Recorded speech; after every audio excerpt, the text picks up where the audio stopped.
Good evening. I am the narrator, and welcome to my parlor. Tonight's story is Cobwebs. A bulb hung from the ceiling, the room's sole source of light. It didn't suffice for even simple tasks. Its frayed string barely kept it aloft. In brief, it fit the room it served: 4 plaster walls, 1 concrete floor, and a door that opened and closed only by its own whims. Luckily, little was there. It hadn't housed vehicles in years, only vermin. It had no shortage, from spiders and centipedes to birds and rodents. Though abandoned, the dried feces, nests, and webs spoke as much. Adults proposed demolition. Children feared it. Stray balls piled in its yard. Teens whispered of it, daring each other to enter, only to sigh in relief when the doorknob wouldn't move. I grew up in the town and passed it often. Like them, I looked on it in fear, but also fascination. Not the kind that sells horror films and perks ears to ghost stories. More academic. I yearned to know its origin, its history, and the cause of its current state. I didn't know why. I assumed it was innate. Looking back, this was much the case. As a child, I would gaze in its windows longer than my peers. It stayed in my thoughts longer than in theirs, well into adulthood. Night after night, I, unable to sleep, would picture it in my mind. Not once did I tell my parents, fearing their response. Eventually, I set forth. I vowed to enter and explore, knowing to alone. I told neither friends nor family. It was simple. I would wait until the town slept and go on foot. There were no risks. My neighbors mainly ignored each other, as, thankfully, did the police. The night came. I stared through my window and watched others darken one by one. Then I set forth, passing shuttered homes. The town was silent but for the howling wind.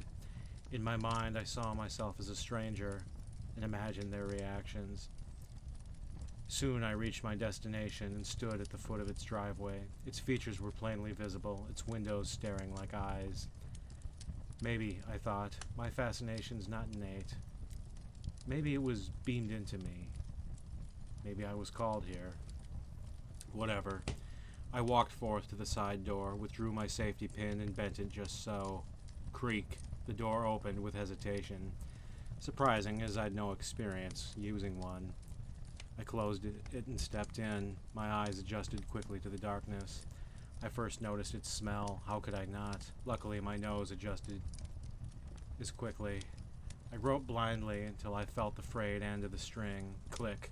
Dim light shone. I stood in a museum. To my left, gas canisters on metal shelves. To my right, rakes and shovels dangled.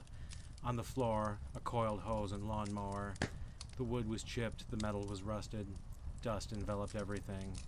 Cobwebs adorned the walls, intertwining in intricate patterns. Nests lay on every available space. Feces abounded. Drip. A drop of liquid. But what and from where? Should I be disappointed? I asked. I had seen such decay before, but never this much and never so localized. I had expected evidence of a nefarious past, but found none. Had I been mistaken? Drip. And what was that? I decided to explore, to uncover something of interest. My effort was for naught. Things were what they were. The sole exception was the lawnmower, only because it was antique and from a defunct manufacturer. I'm done here, I surmised. Then I turned to the door and reached forth. To my surprise, it wouldn't open. This was a message that I was not yet to go. It was not spoken, only sensed and heeded. I turned and peered around again. What next?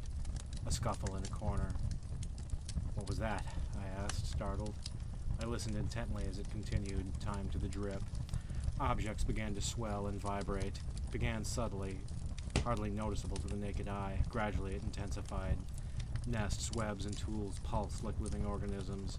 Straw and webbing unraveled and unwound, forming all manner of elaborate, intricate displays. I stood in trance as time and space vanished around me. This has been a mistake, I thought. One I should rectify, and fast. I thought to turn to the door, but my legs wouldn't budge. They stayed in place, as if my soles were adhered to the floor. My host began its second act. The objects ceased their bizarre revelries. They turned to me, unraveling. Again, I strained to move, and again I failed. Strands of web reached forth and wrapped around me. whistling and groaning as they cocooned me, drip, again on my face. Though my vision was obscured, I could see the outlines of falling droplets. Each landed with a hiss and a burning sensation. The webbing was intact. They seeped directly into my flesh.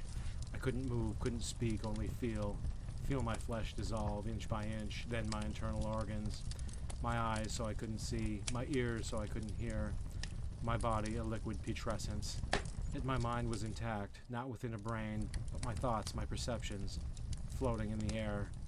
My vision restored, I hovered, weightless. I gazed upon my liquid remains. I was in the same space, the same time, just at a different frequency. The outlines of its contents surrounded me. The floor, the walls, the ceiling, the shelves and tools, all black and white, indistinct, their edges flowing into each other. News of my disappearance, I assume, spread quickly, was likely discussed and forgotten as everything in time is. I guess I'm a minor footnote in the town's history, the subject of an entry in an encyclopedia of the unexplained. The garage remains with its reputation, still a curiosity, and the townsfolk remain uneased. One night an enterprising soul will venture forth. There he will not be unseen, he will not be alone.